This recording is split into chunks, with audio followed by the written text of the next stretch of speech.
होगी रोज खटर पटर, बातें भी चटर पटर, घर घर की खबर खबर, हंसी ठिठोली की है अंगड़ाई। रेडियो राजू भाई, रेडियो राजू भाई, रेडियो राजू भाई, राज मिस्त्री का अपना रेडियो। नमस्कार मेरे प्यारे राजमिस्त्री भाइयों, मैं हूँ राजू भाई, लेकर आ चुका हूँ आप सभी के लिए रेडियो राजू भाई। आप सभी को दशहरे की और विजयादशमी की हार्दिक शुभकामनाएं।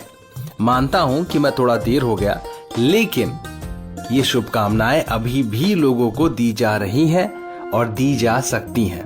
दरअसल मैंने जानबूझकर दशहरे के बारे में आपसे उस दिन बात नहीं किया जिस दिन दशहरा था, क्योंकि मैं जानता हूँ बहुत सारे लोग अभी घूम फिर रहे हैं, अपने परिवार जनों के साथ मिल रहे हैं, इधर उधर जा रहे हैं। इसलिए इसके बारे में बात करने का मैंने वो समय उचित नहीं समझा। दोस्तों, मुझे लगा कि आज के दिन हम इस पर बात कर सकते हैं कि दशहरा क्या है, क्यों मनाते हैं और इसका क्या महत्व है। लेकिन सबसे पहले आप सभी को मैं ये कहना चाहता हूँ कि मैं राजू भाई लेकर आ चुका हूँ आप सभी का पसंदीदा प्रोग्राम रेडियो राजू भाई, राज मिस्त्री का अपना radio, powered by UltraTech cement, देश का नंबर 1 सीमेंट। दोस्तों, आज का प्रोग्राम शुरू करते हैं सबसे पहले आज के विचार से। आज का विचार कहता है, एक सफल व्यक्ति वो है जो औरों द्वारा अपने ऊपर फेंके गए ईंटों से एक मजबूत दीवार बना सके। दोस्तों, इस बात का सीधा मतलब यह है कि अगर कोई आप पर कुछ गलत व्यवहार करे, आपके साथ आपके ऊपर इल्जाम लगाए या दुर्व्यवहार करे, उन व्यवहार को यानी कि उन ईंटों को आप उससे कुछ सीखिए, उससे अपने धैर्य को और बढ़ाइए और अपने आप को उन्नति की ओर ले जाइए।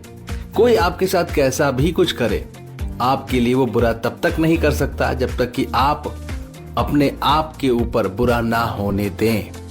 दोस्तों, अब आगे बढ़ते हैं, दिल की बात की ओर रुख करते हैं। मैंने आपसे पहले भी बताया है कि आज हम बात करने वाले हैं दशहरे पर। दशहरा क्यों मनाया जाता है, जानिए इस दिन का महत्व और इसकी कहानी। हिंदू धर्म में दशहरे के त्योहार का बहुत ही विशेष महत्व है। यह पर्व हर साल अश्विन मास की शुक्ल पक्ष की दशमी तिथि के दिन मनाया जाता है। यह पर्व बुराई के ऊपर अच्छाई की जीत के रूप में मनाया जाता है। दशहरे के त्योहार को विजयदशमी के नाम से भी जाना जाता है। दशहरे के दिन रावण दहन किया जाता है। इसी दिन भगवान राम ने रावण का वध करके लंका पर विजय प्राप्त किया था। इस त्योहार को पूरे देश में बहुत ही धूमधाम से मनाया जाता है। ऐसे में चलिए जानते हैं दशहरा क्यों मनाया जाता है। दशहरे के दिन भगवान राम ने रावण का वध किया था। जब भगवान राम 14 वर्षों का वनवास काट रहे थे, उस दौरान माता सीता का हरण रावण ने कर लिया था। उसके बाद राम और लक्ष्मण जी ने मिलकर माता सीता की तलाश करना शुरू कर दिया था। सीता माता की तलाश करते समय उनकी मुलाकात हनुमान जी से हुई। हनुमान जी ने माता सीता का पता लगाया। उसके बाद राम और रावण के बीच भयंकर युद्ध हुआ। राम जी ने रावण पर विजय प्राप्त करने के लिए 9 दिनों तक देवी की उपासना की और 10वें दिन रावण से युद्ध करके उसका वध किया। उसके बाद से ही हर साल नवरात्रि के 10वें दिन दशहरा का पर्व मनाया जाने लगा। रावण का वध कर पृथ्वी को रावण के अत्याचारों से मुक्ति मिली।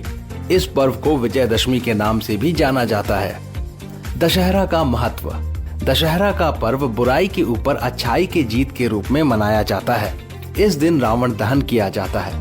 ये पर्व पूरे देश में बहुत ही उत्साह के साथ मनाया जाता है। यह पर्व महिषासुर पर विजय प्राप्ति के रूप में भी मनाया जाता है। दशहरे के दिन अस्त्र और शस्त्र की पूजा की जाती है। इस दिन रावण दहन की लकड़ी घर में लाना शुभ माना जाता है। इस दिन राम जी की पूजा की जाती है। इस दिन शमी पेड़ की पूजा का भी विशेष महत्व है। माँ दुर्गा ने किया था महिषासुर का वध। विजयदशमी को मनाने के पीछे एक और मान्यता यह बताई गई है कि इस दिन माँ दुर्गा ने चंडी रूप धारण करके महिषासुर नामक असुर का भी वध किया था। महिषासुर और उसकी सेना द्वारा देवताओं को परेशान किए जाने की वजह से माँ दुर्गा ने लगातार 9 दिनों तक महिषासुर और उसकी सेना से युद्ध किया था और 10वें दिन उन्हें महिषासुर का अंत करने में सफलता प्राप्त हुई थी। इसलिए भी शारदीय नवरात्र के बाद दशहरा मनाने की परंपरा है। इसी दिन माँ दुर्गा की मूर्ति का भी विसर्जन किया जाता है। तो दोस्तों, ये है दशहरे का महत्व और ये है उसके पीछे की कहानी। अब आप जानते हैं कि हम सभी को दशहरे की शुभकामनाएं किस भाव से देते हैं, और जब हम किसी को विजयदशमी की शुभकामनाएं देते हैं, दरअसल उसके पीछे की कहानी क्या है, इस बात का भाव और मान सम्मान अब हम और अच्छी तरह से दे पाएंगे। दोस्तों, रुख करते हैं कहानी की ओर, लेकिन उससे पहले मैं अपने राजमिस्त्री भाइयों को एक बात याद दिलाना चाहता हूँ कि केवल अल्ट्राटेक सीमेंट का ही इस्तेमाल करें, क्योंकि बढ़िया काम तो बढ़िया नाम। दोस्तों, अब रुख करते हैं कहानी की ओर। गौतम बुद्ध ने कहा कि हर इंसान की चौथी पत्नी ही उसका साथ देती है। तो गौतम बुद्ध ने ऐसा क्यों कहा? इंसान की चौथी पत्नी ही साथ देती है। एक शिक्षाप्रद कहानी है ये। तो चलिए इस कहानी को सुनते हैं। एक आदमी की 4 पत्नियां थी। प्राचीन भारत की सामाजिक व्यवस्था में एक पुरुष कई पत्नियां रख सकता था।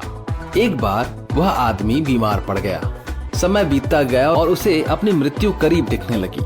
उसने अपनी चारों पत्नियों को बुलाया और बारी बारी उन्हें अपने साथ चलने को कहा।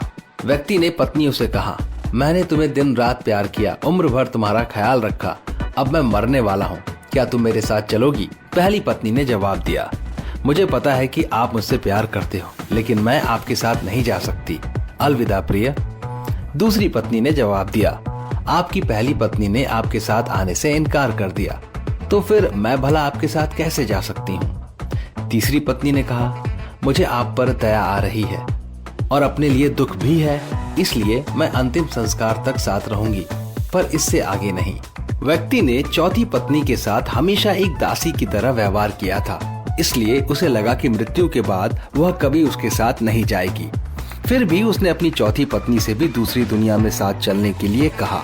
चौथी पत्नी ने तुरंत पति का प्रस्ताव स्वीकार कर लिया। चौथी पत्नी ने जवाब दिया, मैं आपके साथ जाऊंगी, कुछ भी हो, मैं हमेशा साथ रहने के लिए दृढ़ संकल्पित हूँ, मैं आपसे अलग नहीं रह सकती। बुद्ध ने कहानी समाप्त करते हुए कहा, हर पुरुष और महिला की 4 पत्नियां या पति होते हैं और हर एक का एक खास महत्व होता है। पहली पत्नी या साथी हमारा शरीर होता है, जिसे हम दिन रात प्यार करते हैं, लेकिन जीवन के अंत में शरीर कभी भी साथ नहीं जाता। दूसरी पत्नी हमारा भाग्य, भौतिक चीजें, धन संपत्ति है, जिनके लिए हम सारा जीवन मेहनत करते हैं। मृत्यु के बाद यह भी साथ नहीं जाता।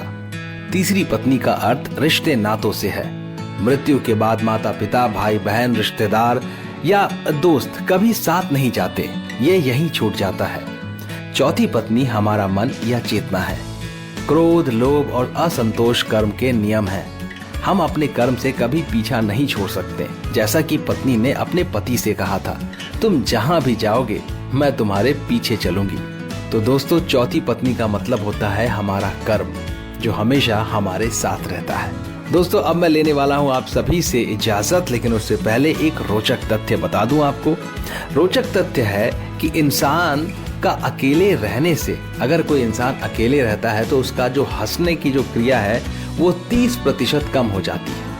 इसलिए दोस्तों, अगर कभी जीवन में अकेला कभी रहना पड़े कुछ समय के लिए, तो अपने आप को प्रेरित करते रहिए कि आपके चेहरे पे मुस्कुराहट बरकरार रहे। चुटकुले सुनिए, चुटकुलों की किताबें पढ़िए, कुछ कॉमेडी फिल्में देखिए, लेकिन हंसने का मौका कभी खोने मत दीजिए।